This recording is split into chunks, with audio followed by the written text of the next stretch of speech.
During our reconstruction, you'll hear the actual voice of a man police are desperately trying to trace.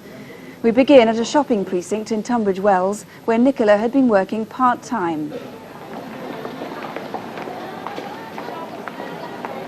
Oh, that's nice. Is it for someone special? Well, for my boyfriend. Would you like some ribbon? Yes, please. Nicky was a shy, private, quiet, dainty little girl, really. I hope he likes it. I'm sure he will. Thank you very much. Goodbye. Bye-bye. Harry was just the opposite. He was considerably older than her. A very likeable character, though, larger than life, but he seemed to come from a different way of life than that we were used to. He brought Nicky out of her shell, and she seemed to really enjoy life, being with him. Right you are then. OK, you're a gentleman. Just leave it to me. No problem. Cheers, mate. Harry was always very protective towards Nicky. There was always a house full of flowers. They met in June and the wedding was in August. The whole thing we thought was rather quick, but it was like a roller coaster. Once it started, there was no way of stopping it. But again, they were very happy. We grew to like him very much. He used to come here to Sunday lunch most weekends. He seemed to be looking for a sort of a family unit, and he certainly became a very popular member of the family. Hello? OK, mate. But leave it to me. Harry Fuller bought and sold cars. Most of his business was done on the phone. I don't know, but if you leave it to me, I'll try and get it down a bit. No problem at all.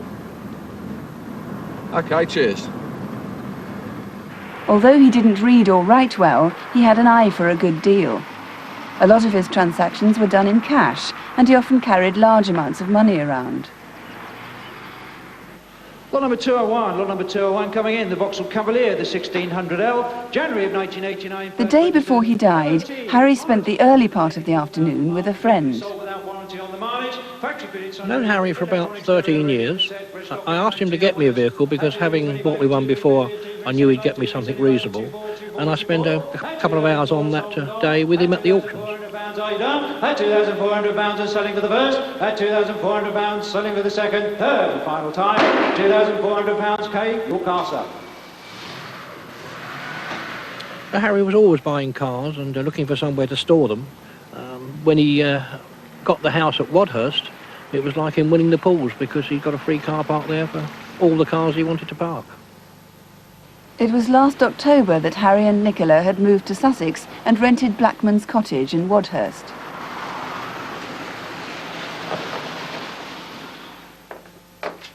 It's Tuesday evening. Nicola was going out to a reunion with some friends at a restaurant in Tunbridge Wells. Okay. I better go and get ready. Oh, your friend phoned earlier on, but she's going to ring you back later. A few days earlier, Harry started recording his phone calls. No one knows why. This is the only caller police haven't been able to identify. How are you doing? Very well indeed. It couldn't be better. I popped over last night to see you. What time? About 7. I was up the gym, up at the golf club at Tysus. There were some lights on, but I knocked. Right. See you in the morning, my darling. Hey, matey. 8 o'clock. Take care. Bye. Ciao now. Harry was a late riser, and to agree to an early morning meeting was very unlike him. Oh, it's Harry. He's on time. Harry had arranged to meet Nicola at the restaurant at about 11 o'clock to bring her home. Thursday. You're going Thursday. Yeah, to Lanzarote. Nicky was one of my closest friends. We'd known each other for a number of years. We used to go out together. Yeah, I hope so. It'd be a nice break, you know. Hello, Harry. Hello. Nicky and Harry seemed very happy together. They were going on holiday to Lanzarote the following week. She was really excited about going to get suntan before the summer. Early the next morning, a postman was startled by a car pulling out from behind the Fuller's cottage. It's normally very quiet in the morning. A dirty blue Ford Escort pulled out in front of me, which caught me by surprise. The passenger seemed 35 to 40, tall and well built, and the vehicle travelled towards Tunbridge Wells. Half an hour later, at about 7 o'clock, a witness saw two men get out of a cream-coloured Sierra and walk up the path to the cottage. The witness who saw these men gave the information anonymously. Police need him to contact them again. Hello, old son. Nobody saw the two men leave, but we know that Harry went out of the cottage about an hour and a half later, leaving the door ajar. Good morning, can I help you? 20 Embassy number 1, please. Thank you. 226, thank you.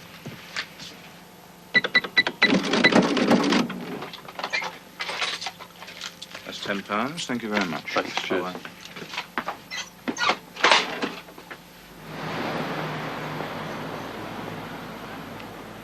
Nicky had gone to a reunion on Tuesday night, and I hadn't spoken or seen her since Sunday, so I decided to ring her at 8:45, and I rang and the line was engaged, and I continued to ring every 5 minutes until 9:15.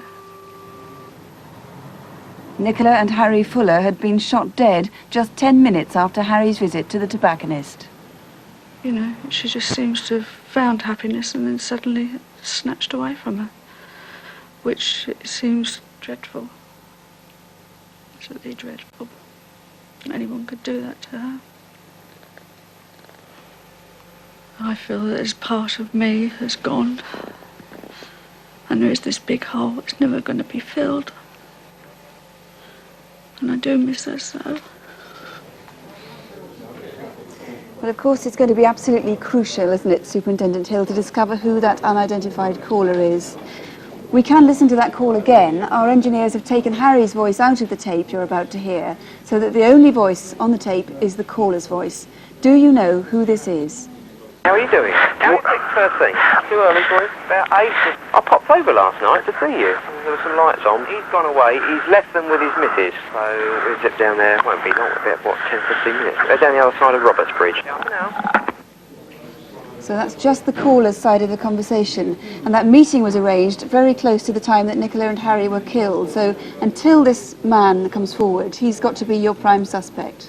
It's absolutely crucial we find this man. So far we haven't found him and he hasn't come forward. There may be some reason for that, but we really need to find him, and I would ask anybody who's listening tonight who either recognises his voice or who thinks they recognise his voice to please make contact with us.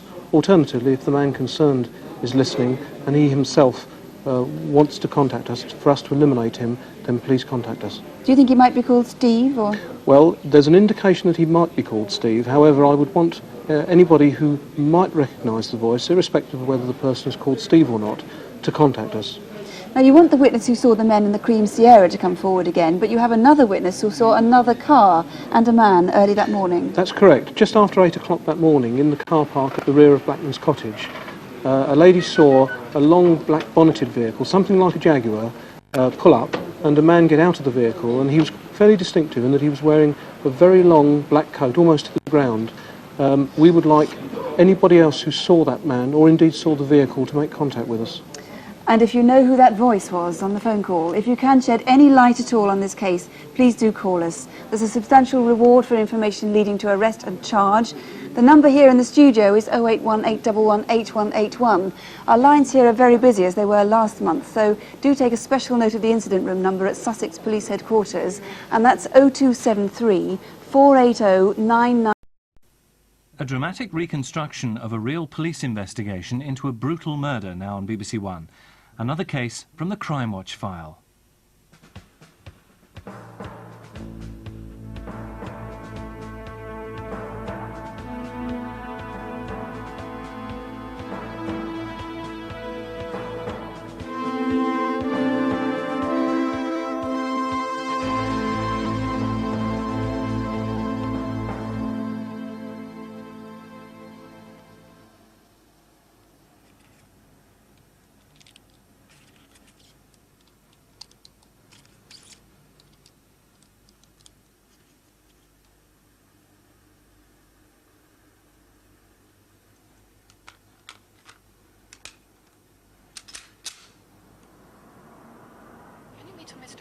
Johnson at Blackman's cottage in Wadhurst.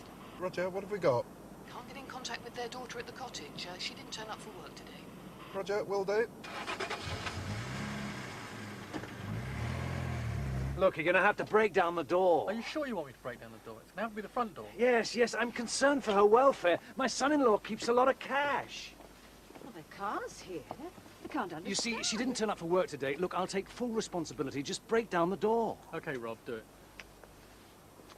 And I just remember standing there and just this quietness, complete and utter quietness. All, you know, they were talking, but they just didn't seem to hear that. It was just absolute dead quiet. And that's when I knew there was something really wrong. And I knew then that she probably was dead. Sir, I think I have some bad news for you. I believe your daughter may be dead. And I think it was the dread we'd all had in the back of our minds ever since that we'd arrived at the cottage. There was something really desperately wrong. And then I remember just being hustled out of the house and walking down to the police station about 50 yards down the road. And then just sitting there, and then, which seemed to be ages, and just sitting and waiting. And then they came in and said something about guns and being shot. And then after that, everything seemed as if we were as if it was some sort of film and we were just watching, but somehow or other we were involved in it.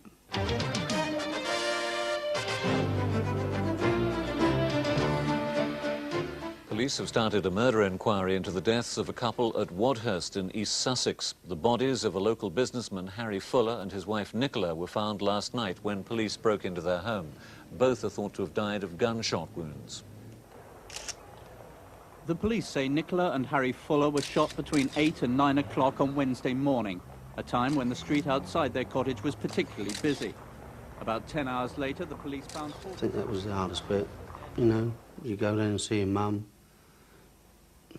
It's not so bad if it was a road accident, but when somebody's been shot in the back, it's very, very hard.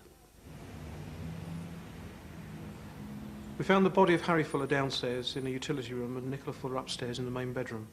Harry Fuller had been pulled into the utility room and white powder of some sort sprinkled over his body with a little sachet, which it appeared to have come from, laid down beside the body. That was certainly, I think, intended to give the impression that this murder, or these murders, could have been drug-related. We caused that to be examined and very quickly found out that it was in fact sucrose, which is a sugar compound, and despite an enormous number of inquiries looking into the suggestion that this could be drug-related, we were quite happy at the end of the day that this was not a drug-related murder. Just outside that utility room we found a cartridge case, a fired case which looked as though it had been fired in a .32 self-loading pistol. Initially we found that Nicola Fuller had been shot 4 times, 3 times probably while she was carrying down on the landing the first floor, and subsequently a further shot after she'd stumbled into the bedroom.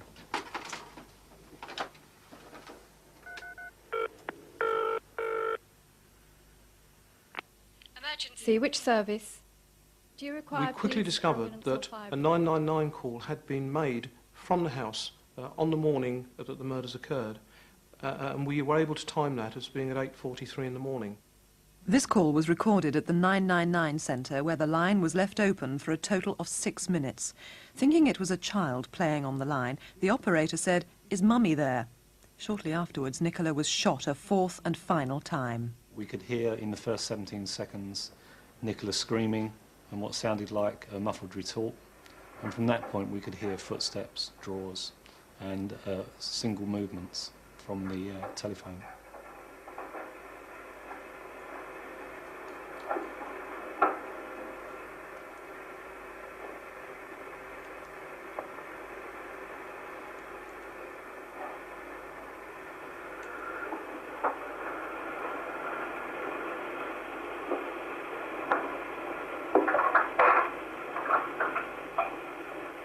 It took a lot, must have taken her a lot to get from where she was to the phone.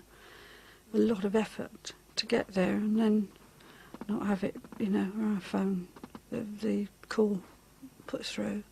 I think the nightmares that you have are of the fact that somebody desperately needs help. I know that she crawled a long way, she got to a phone, she managed to dial 999 and nobody came. And that keeps you awake at 3 o'clock in the morning, night after night.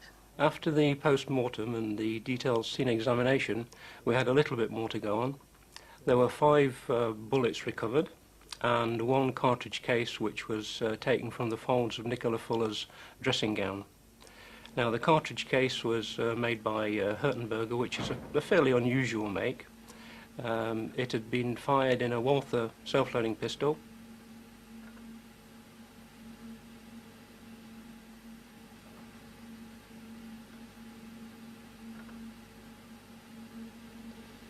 This shows the rifling marks on the nose of a .32 caliber bullet, which would be designed to weaken the nose to make it open up on impact. Detectives say they're now building up a picture of events at the Fullers' Wadhurst cottage on the day the couple were killed. A neighbour has now said that she did hear shots at about 9 o'clock on Wednesday morning, although at the time she didn't realise that's what they were. Police believe it's likely that Mr. Fuller knew his killers or killer, as neighbours say he wouldn't let anyone in he didn't know. And they think the gunman probably left by the back door of the house after shooting the couple. Police say they're convinced that he was seen by passers-by.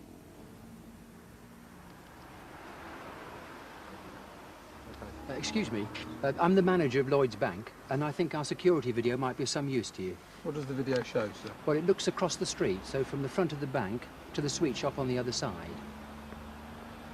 I knew the man particularly as a customer who came in here occasionally to buy cigarettes in the mornings. In a village like this, you tend to notice people. In fact, that Wednesday morning, he was here at about 8:30 when the school kids were here. The videotape that was handed in by Lloyd's Bank was clearly very significant because it, from the shot from the camera, it overlooked the main high street, which is in fact a main road through from East Sussex into Tunbridge Wells. At the time that the murders were occurring, it was extremely busy and there were literally hundreds of cars in stream going in each direction. But it did mean that we had on tape at least the movement of vehicles, and subsequently we actually found the picture of Harry Fuller going into the newsagents, which was directly across the road from Lloyd's Bank. That's him, that's the man from the cottage. I'd recognise him from the length of his hair. And that's at 8:34 that morning? That's right, that's the man I sold the cigarettes to. Today, Nicola's parents faced the press in the hope that their voice would encourage people to speak up. On Wednesday of last week, our beloved daughter was brutally murdered, together with her husband, Harry. Whoever killed Harry, Nicola was an innocent witness. I think we blamed Harry for what had happened because he'd put Nicky in a dangerous position. But that time we hadn't got anyone else to blame. We'd got to vent our anger out on somebody.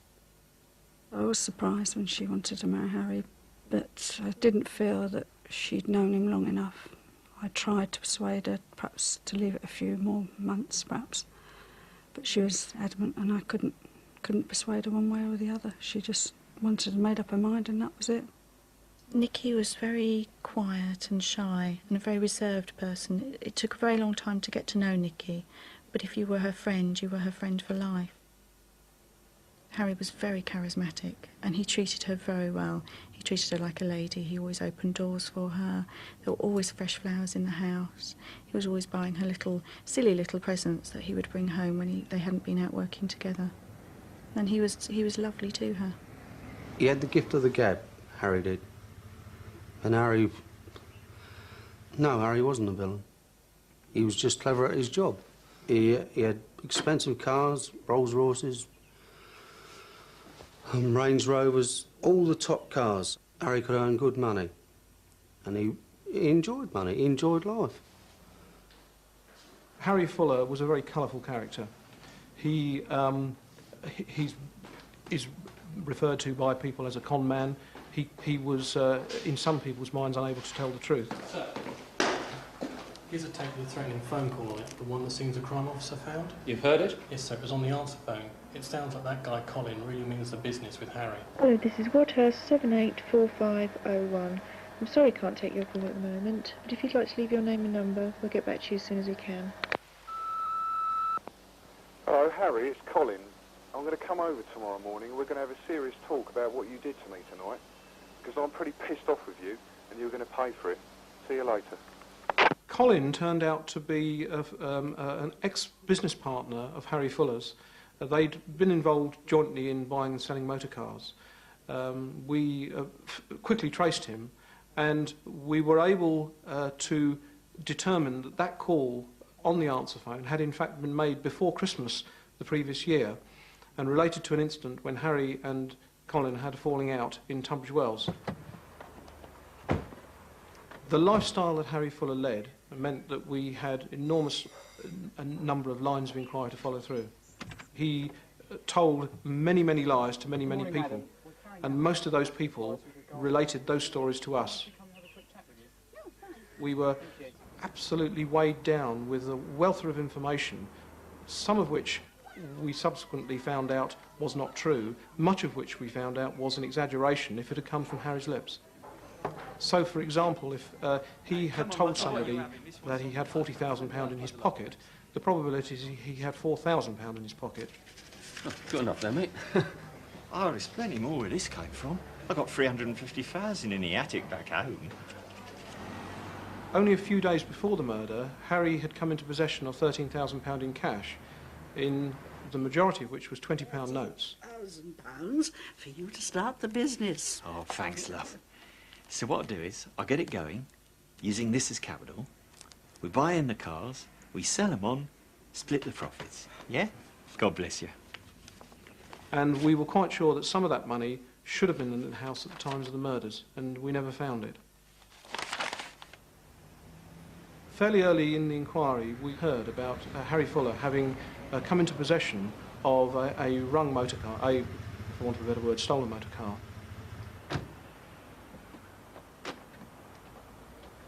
How have you done? Any joy? There's word about. Apparently, Harry was involved in a ring car. Got quite messy, I understand. Messy? What sort of a dispute was it? Well, a BMW was sold to Harry, but the engine and number plates were changed. Apparently, he shopped them to local police. The word is, it could have been a grudge killing.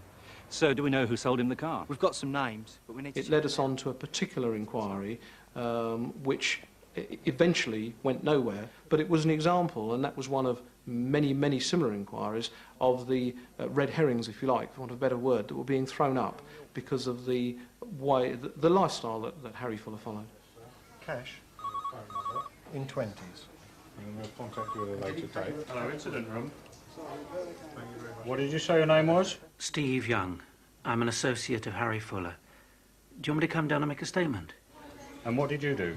I arranged insurance for him. I see.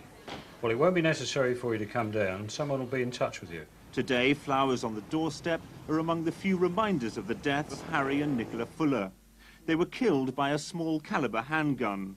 Despite an intensive investigation, detectives still have no idea who pulled the trigger. They believe the answer could lie in the sometimes dubious business dealings of Mr. Fuller. 10 days into the investigation, and police were still searching inch by inch through the cottage. This thoroughness was rewarded when they found a machine used to record telephone calls. We recovered the G-mark tape, and we were quickly able to establish that the calls made on it had been made during the previous 2 days, and the majority of them the previous evening. Quite why Harry Fuller had done that, to this day we don't really know, but for some reason he had decided to record a selected number of phone calls coming in on that day. And of all those phone calls, we were able to eliminate out every call except for one, which was from the man who gave his name as Steve. All right. About 8 or something like that? Yeah, no problem. Too early for him? No problem. About 8. Where at? He's gone away. He's left them with his missus. Where are they? So, they're down the other side of Roberts Bridge. Well, can you come over to me? Yeah. You're a gentleman. So, we'll zip down there. It won't be long, about, what, 10, 15 minutes? Right. You're a gentleman. Don't let me down. How are you doing? Very well indeed. It couldn't be better, Steve.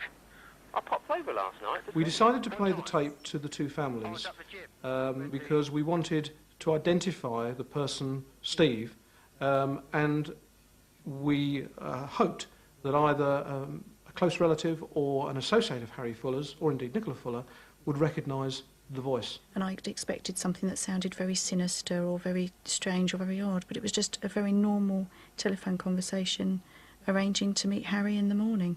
And it was only after a couple of days when it actually started to realise the implications of that was who was going to be at the cottage at 8 o'clock on the Wednesday morning. Will you run through all the Steves for me, please, Bob? Fine. We had by then, I think it was 85 persons of the name Steve that had already come into the system. Some who were close associates of Harry Fuller, some who were not, some who had come in some other context. And as each day went by, it's a fairly common name, and as each day went by, that number increased dramatically. There's 2 police officers here to see you. Oh, can I help? I'm DC Fulcher. This is DC Bye. Hello. Just a few questions about Harry Fuller. You knew him? I did some insurance for him. How long have you known him? I met Harry, let me think now, about 1981. Then we lost touch. And about May, June last year, I ran into him in a pub near here. Was he a friend of yours? The only dealings I had with him were insurance. No, I couldn't call myself a friend of his, no. When was the last time you spoke to Harry? I think it was the Thursday or Friday, the week before he died. He called me about his insurance cover note. It was about to expire. Were you anywhere near the murder scene on the morning of the 10th? No. It's just routine. Where were you on that morning? Here, working. I'm sure my secretary will vouch for that. How's the business? Well, it has its ups and downs. It's solvent. It's doing well. Is there anything else at all you can add to help the inquiry? No. How many Stevens have we talked to so far? About 12 to 18. So the fax has just arrived from BT confirming the change of phone number at Redux Cottage. Harry Fuller had actually changed his telephone number, I think, on 3 occasions. The last time being the previous week to the murders. And this meant that only a limited number of people were aware of his most up-to-date phone number. How are you doing? Very well indeed. It couldn't be better, Steve. I popped over last night to see you. How are you doing? Very well indeed. It couldn't be better, Steve. I popped over last night to see you. What time? How are you doing? The police asked us to look at the Harry Steve call and isolate Steve's voice with a view to playing it for information. We actually isolated Steve's voice and enhanced it without altering the voice information. It should be remembered that his voice was excitable, or sounded excitable, but people's voices do sound different over the telephone due to the telephone system and the answer phone recording system. And so it wouldn't have been easy, unless you knew him very well, to recognise that voice. I popped over last night to see you. I popped over last night to see you. Initially, I decided to hold the tape back in the early days, hoping that we could trace the person concerned and get to him without giving him prior knowledge of the fact that we had that tape. That didn't come about in the short term, and so I made the decision that I would seek the widest publicity for that tape that I could get, and for that reason went to Crimewatch. The day of Crimewatch couldn't go fast enough. We pinned so many hopes on the programme because we thought that the police had come to a dead halt and this was the only way that they would get a breakthrough. All day I was watching the clock, waiting for the time to come that it was going to be shown. We just paced up and down. We were thinking, OK, today's the day. They're going to find someone today. Somebody's going to know something. Somebody's going to have heard something.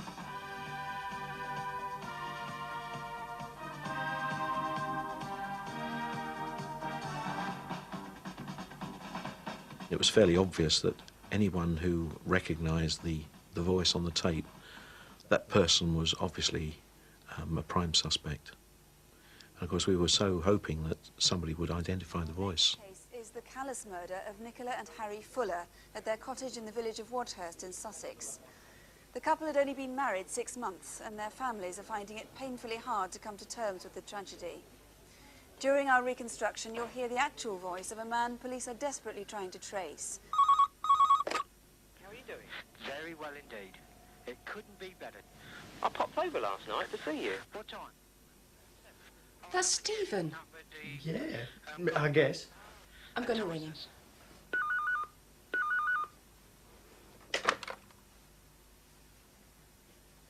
Yep. Hi, Steve. Are you watching Crimewatch?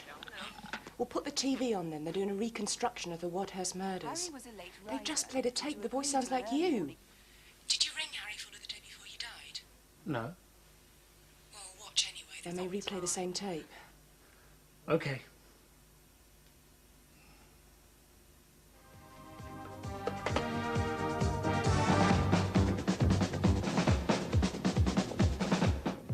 Welcome back to what's been a truly remarkable evening. If the calls we've had fulfil their promise, a very strong result so far on photo call and names that seem to fit on 3 of our 4 reconstructions.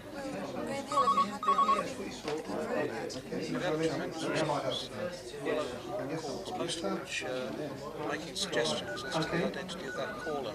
Obviously, my assistance will go to the moment. But I would appeal to anybody who may be sitting there thinking, I know that voice, please to contact us. Obviously, we will follow all those calls up. I'm convinced it's Stephen's voice. I don't know. I'm not so sure. Stephen, was it you on the message? No, it wasn't me. You want to get yourself eliminated. Your voice is distinctive. I don't want you involved. Oh, okay, okay. Bye now.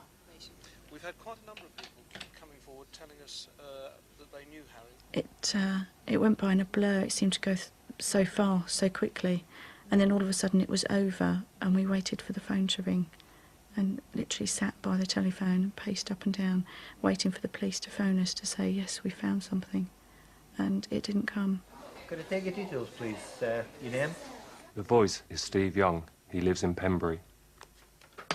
Police have never found out who made this anonymous phone call, but several viewers recognised Stephen Young's voice on Crimewatch. Well, we had a large response, something like 160 or more calls of all sorts from the public.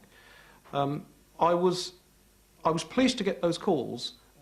Initially, a little disappointed that there was nothing that one could immediately recognise as being red hot, if you like.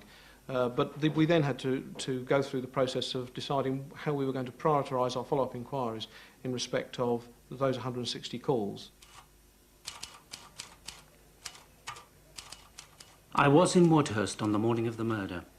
In fact, I believe that the voice on the machine may be mine. Last year, Harry had said if I knew of any good cars, he would like first refusal. One of my clients, a Mr. T.C. Smith, in fact, had a Porsche he wanted to sell. I gave the details to Harry on a number of occasions, but as far as I was aware, he never made contact. Gradually, as the price came down, Harry seemed to get more interested and suggested that I arrange a meeting so that he could see the car. It was about 8:20 when I arrived. I went to the front door and knocked, but there was no reply. Hello, can I help you? I've some information about the murder of Harry Fuller. I've made a written statement addressed to 2 Sussex officers. It was my voice on the tape that they played at Crimewatch. I'll have to refer the matter to the incident room at East Grinstead. Are you willing to wait? You can go if you wish. No, it's okay, I'll wait. Your friend might be a while. Okay, see you later. Bye.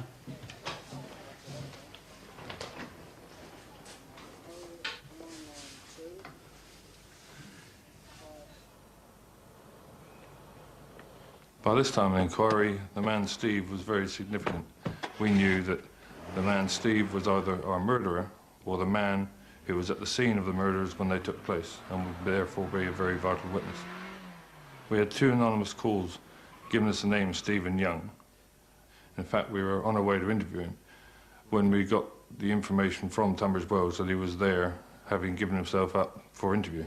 I'd just ask you this. If the tape hadn't come to light, never played on Crimewatch, you'd never told us about it, would you? Well, probably not, no. No. Yet you're at the scene. You're the most vital witness possibly. Yeah. Now you come to light. Yes. After 9 weeks. Yes. Are you a graduate? No. No, but you're quite well educated, aren't you? Went to Skinner's Grammar School, Tunbridge Wells. A good school. I just find it curious. You're obviously a law-abiding person. That after 9 weeks, and only because of the pure chance of the tape coming to light, that you've come to see us. Well, yeah. Is there anything you want to say about that? The thing was, I hadn't seen anything or heard anything which I thought would have been assistance. You don't know what would have been assistance, though? The image we had of Stephen Young when we left to go and interview him was a man who had some prior knowledge of the criminal fraternity, a man who had come into contact with the police before and had been subject of some form of investigation. In fact, we found exactly the opposite. We found a man who had never been interviewed by the police for anything ever before. I just wanted to sort of get it out of my mind and not get involved or be in any way involved with it. What sort of car do you own, can I ask? What sort of car do you take round to Wadhurst with you that morning? I think it was probably the Golf. Can you be sure? Yes, I think it was. I think it was probably the Golf, yes. Now, saying I think isn't sure, is it? It was the Golf. What other cars have you got that you can use? Well, at the time I had a blue Jetta, but it would have been the Golf I would have taken. What was the colour and registration number of it? It was white, and the registration is C for Charlie, 61 Golf Kilo Echo. Do you hold any firearms or any firearm certificates? Yes, I do. What firearm certificates do you hold? A firearms and a shotgun certificate. I have one shotgun, one 4.5 pistol, one 9mm pistol, one 2.2 pistol, and a 38 revolver. Are you a member of a gun club? Yes. Which gun club? That's the 41st Kent Home Guard Rifle Club, and I'm also the treasurer as well. We decided to arrest Stephen Young because during the course of the interview, he readily admitted that he had been at the scene of the murders when the murders took place. He was the holder of a firearms certificate and by his own admission had weapons at his disposal. And it was because of these points that we decided that there was enough there to arrest him for the murders of Harry and Nicola Fuller. When they mentioned Stephen Young,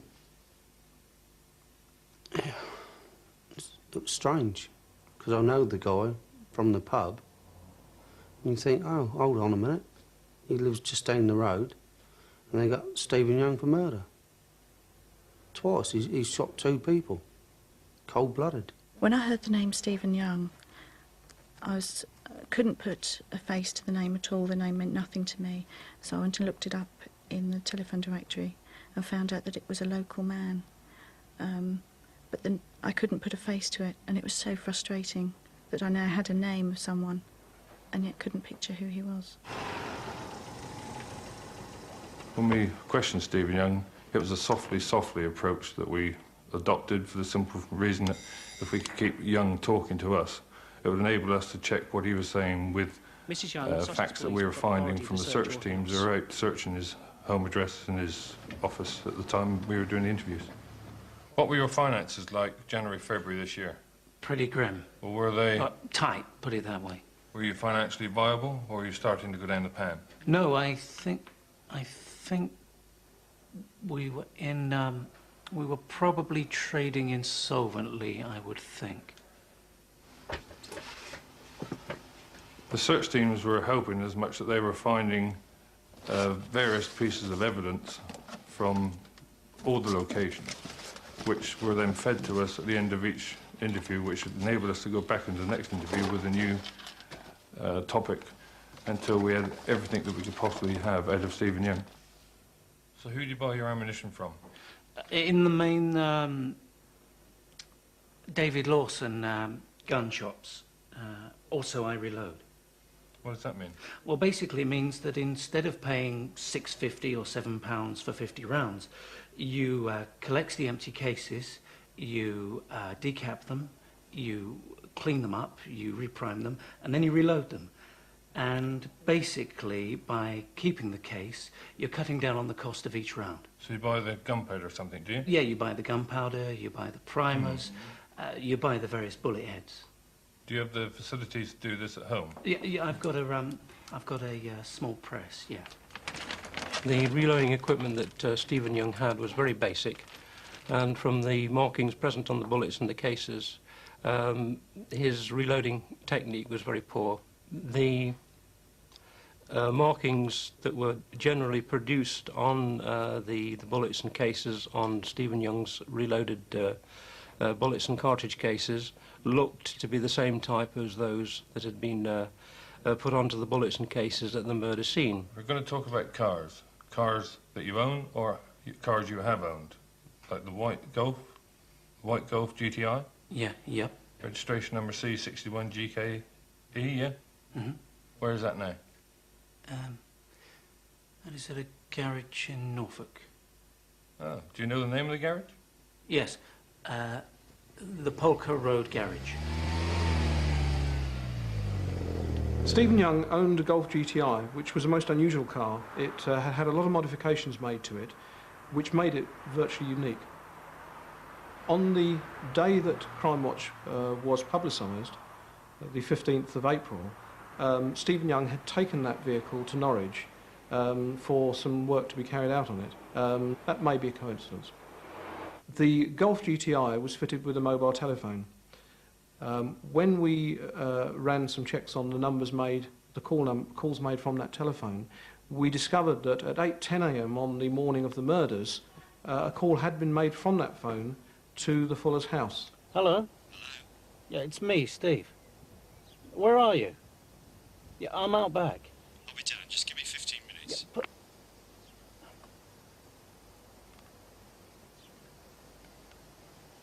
We knew from the start that the Lloyd's video could contain some vital evidence, and therefore at an early stage we set out to make a detailed log of all that was on the tape. Following the arrest and the initial interviews of Stephen Young, we went back to the tape to look at it again, to look for Stephen Young's car, which was a white VW Golf. He'd said in the interview that he'd driven it to the cottage that morning, arriving at about 8:20 a.m. and leaving at about 8:40. However, on looking at the tape, we were unable to find the car around the times that he'd stated. We therefore extended the search to look either side of those times, whereupon we found it quite easily.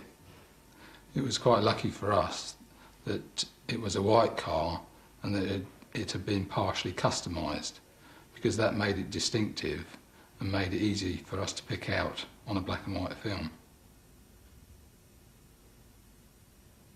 Sergeant Allen to PC Saunders. Sussex police now needed confirmation that it was Young's car that had been spotted in the video, so they filmed it being driven past Lloyd's Bank on Wadhurst High Street. The copy of this tape, together with the original Lloyd's video, was sent off to Geoffrey Oxley at Colourgate Imagery Bureau for his expert analysis. Righto, John, we'll have the first picture from the bank on. Yep, you can see the alloy wheels there stand out very well. Can I have the picture that was taken by the police reconstruction, still from that? Yeah, that's the one. Yeah, you can see those alloy wheels stand out very well. Can you put them together, John? Okay, yeah. You can see those special alloy wheels they've got there, plus the air intake on the bonnet. Look at the way the wheel stands out there and down here as well. Incredible. Yeah, I think that's pretty conclusive, really.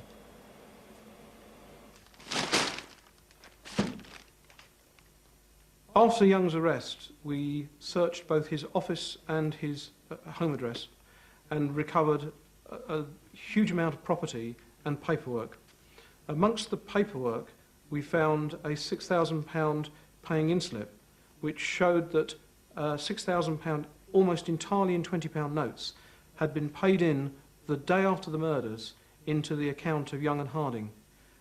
Bearing in mind that by then we were already aware of the £13,000 given by the lady to Harry Fuller 10 days before the murder, and the fact we hadn't found that money, that was very important. At this stage, Tony Rangles, a senior fraud squad officer, was drafted in to unravel the complexity of Young's finances. Mr. Young's financial position was quite desperate. He'd been using clients' premium funds for his own expenditure. His position was critical. He was under a lot of stress. He was under pressure from the insurance companies to make payments of money that he'd already had but spent. He couldn't raise the funds. He was being pressured that his brokerage would be cancelled by the insurance companies and he would be closed down. His business would fail. He was under extreme pressure to find some money. Have you got the account? I'm working on it. November and December are still outstanding. You'll get it. Right then, I'll be back.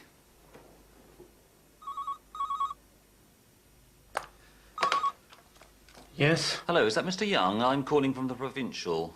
Yes. I'll be calling in on Wednesday to collect the account. Yes, okay. Immediately prior to the murder, Young's bank accounts did not hold the money that he had promised to pay to the Provincial Insurance Company. He made out a cheque on the Wednesday and he post-dated that till the following day, the 11th of February. He had to pay money into the bank, otherwise the cheque would not have been met, and in consequence the Provincial would have cancelled the agency. His business would have failed. And where did that money come from? That was from home. From home? Oh, what sort of denominations was that in? That was the money I'd been saving up. A couple of years ago, a client and a friend of mine lent me some money, about £6,500. £6,000? 6,000, yeah. In what denominations? I think I've been keeping mainly 20s, mainly, yeah. You've been keeping 20s? But where did you keep that money? In my safe. Oh, work or at home? At home. During the course of the interview that he was having with the police, he gave the explanation that the £6,000 in £20 notes had been saved over a long period. This seemed really totally inconsistent with his financial position. How's it going, Tony?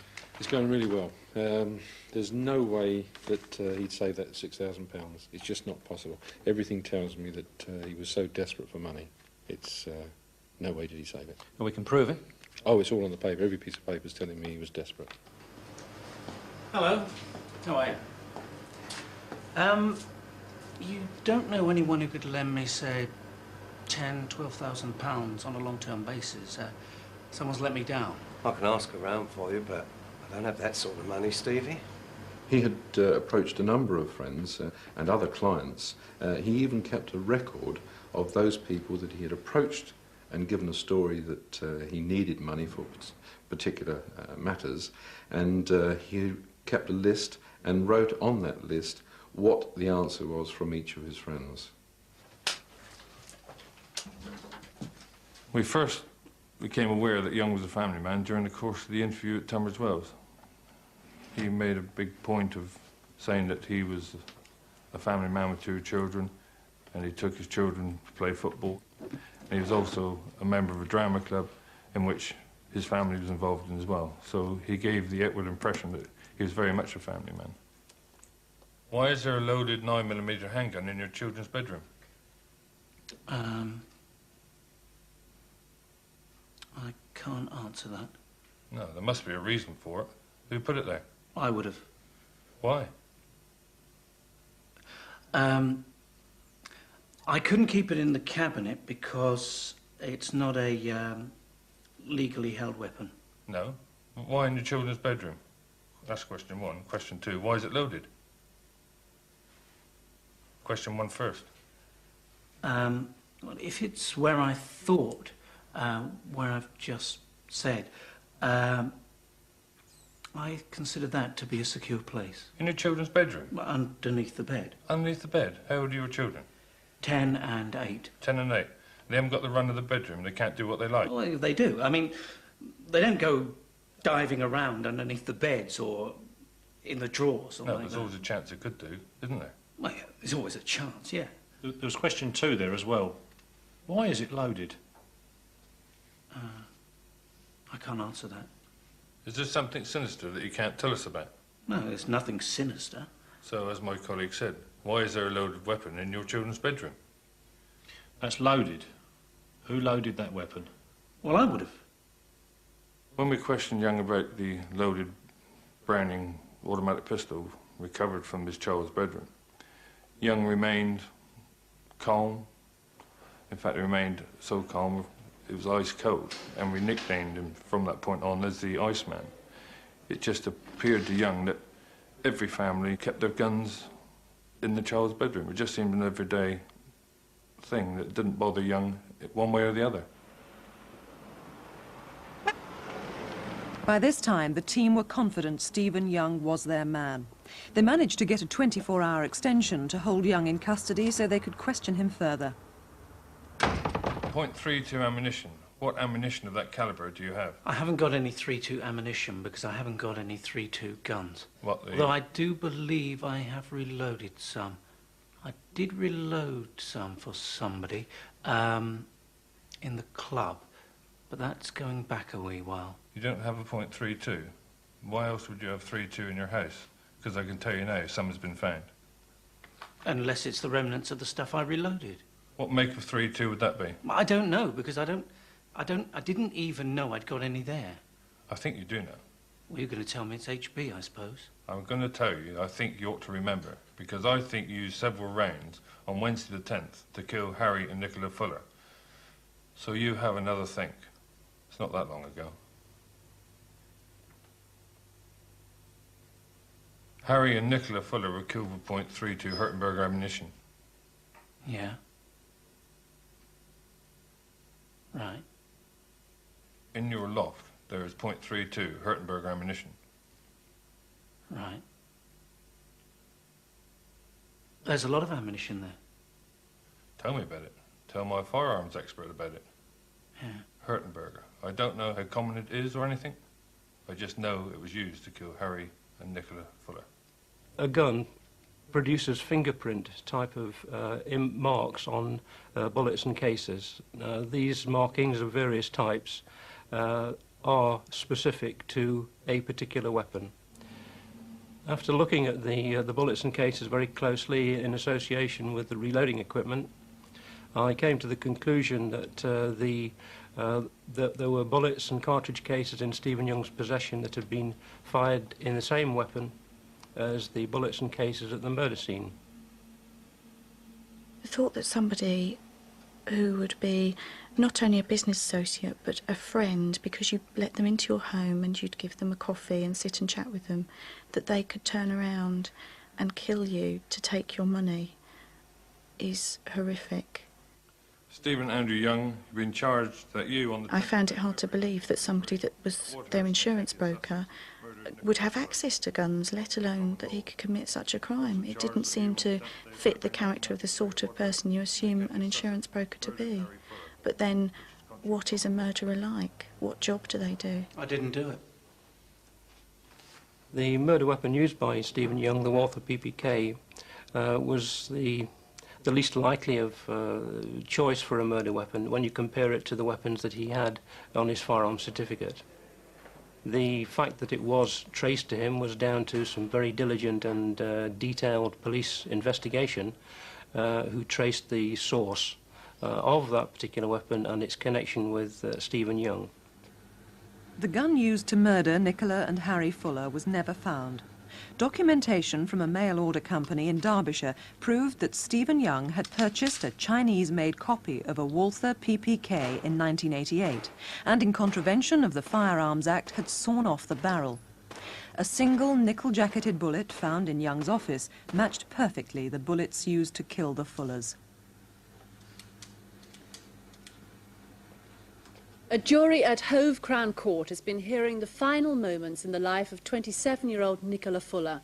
They've been played a tape recording of a 999 call she made. At one point there I was convinced he wouldn't get found guilty of the murder. Sussex. I mean, you know, it could go one way or the other. You know, you give it to 12 people and you could find that some find him guilty, some don't find him guilty. Guilty of murder, the man who shot a young couple for their money. It was a strange feeling the day that he was convicted. We suddenly had to realise that nothing would change. Although he was off the streets, he was a very dangerous person now behind bars, there was going to be no change for us, which still wouldn't bring Nicky back. But we certainly were relieved that there was no chance of him walking down the street again. Graham? Yes? Wasn't that Fuller's murder case yours? Yes. Well, have you seen the front of the News of the World this morning? No. But what's the News of the World got to do with the Fuller case? Well, it's all over the front page. Killer to appeal over murders of Nicola and News Harry follows Fuller. newspaper reports claiming that during their night at the hotel, jury members held a séance to contact Harry and Nicola Fuller to ask who killed them. If successful, an appeal could result in a retrial or Young's conviction being quashed. Well, we decided that after the trial we needed to get away. The holiday was to get ourselves back together and to sort of sort ourselves out where we were going when we got back, because we'd sat for a year and we'd done nothing. And then to get off the plane and be told that there was an appeal pending. We came back and we were back where we started 9 months previous to that, which was, I don't think we felt that we were going to be able to get through it. When I heard, and when the team heard, that on the basis not of anything wrong with the evidence, but on the basis of misbehaviour by some of the jury, that the matter had to be tried again. It was frustrating, to put it mildly. I also felt very disappointed for the relatives of the two families who, having sat through one trial, had then to face up to sitting through a second trial. Nicky, because we can't afford it. Changed. We're innocent, Murder, so we get no legal It's aid. turned to a Ouija board case. That's what they're Mr. Young was delighted with the Court of Appeal's decision to allow his appeal against conviction, and he and we will start now preparing for the next round, which is the retrial at the Old Bailey. Mr. Young was remanded in custody until his new trial, which isn't expected to begin for several months. The feelings at that time were just despair, I think. Feeling that it was a nightmare and you'd wake up and it sort of wouldn't be true. And you think to yourself, what's happening? It's just so hard. It's unbelievable. My parents, they're just gutted. They couldn't believe it. To think this man, we know it is the man for the evidence we've had. And he's got retrial on a silly, silly thing.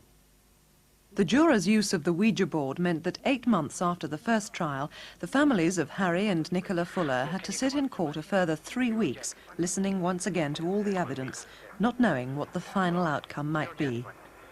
Don't let me down. Very well indeed. It couldn't be better, Steve. Good evening. A double murderer whose original conviction was overturned because jurors had used a Ouija board was convicted again today and given 2 life sentences.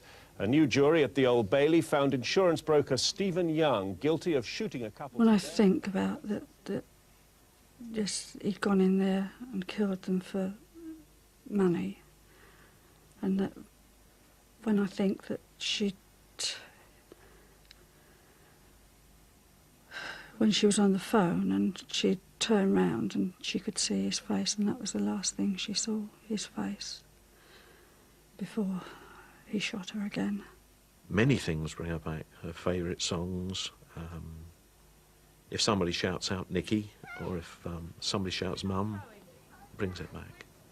She loved the sun, and she would come over and come home from work and get into any little bit of sun that she could get in. And when I sit out there in the garden now and the sun's shining, I think, I can see her there in the lounger.